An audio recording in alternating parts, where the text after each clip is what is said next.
أمتيتي والكرة لبوسكيتس. بوسكيتس مثلا عنده الكرة أو ليو ميسي توغل راح جت في السرعة. ليو بابا ليو جول.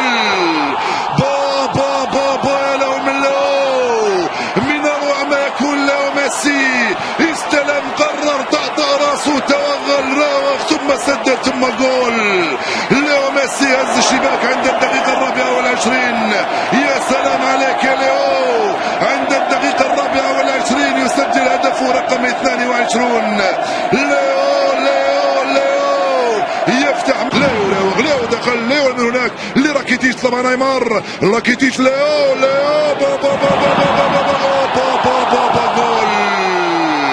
عالمي هذا الجول وعالمي هذه التمريرة من ليو استلم. ليو توغل. ليو مرر. نيمار البرازيلي الصغير من هناك بالبراعة والأناقة وكل الجمال يرفع الكرة بقدمه فوق راس الحارس. يا لها من روعة ويا لها من دقة.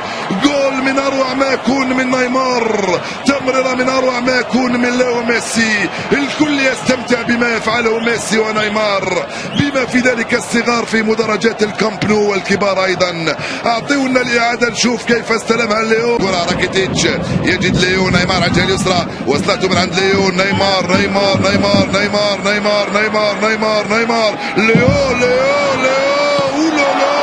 ومتسلل وراكيتيتش جول ثالث. نيمار ليو راكيتيتش جول. 3-0 صارت النتيجة. راكيتيتش يسجل 5 أهدافه. هل كان في وضعية تسلل أم لا؟ المهم أن البارسا تستمتع وتمتعنا بهذه الثلاثية وهذا الأداء. ليو ميسي لنيمار. نيمار ليو لرافينيا. ونيمار استلم دخل يراوغ ويتوغل ويرجع مرة ثانية لليو. لاعب الأرجنتيني جوردي ألبا ممتازة لليو. بابا جول. صامويل أمتيتي سجل أول أهدافه مع البارسا في الدوري. نعم صامويل أمتيتي سجل أول أهدافه مع البارسا. الهدف الذي لم يقدر على تسجيله غافير ماسكيرانو في مشواره مع فريق برشلونة. ها هو أمتيتي يفعلها. هو أول لصالح فريق سيلتا فيغو من لعبة متميزة. وانطلق ميسي من هناك على الجهة اليمنى. نزل في سرعة راح ليو ميسي دخل. ليو بابا ليو بابا جول.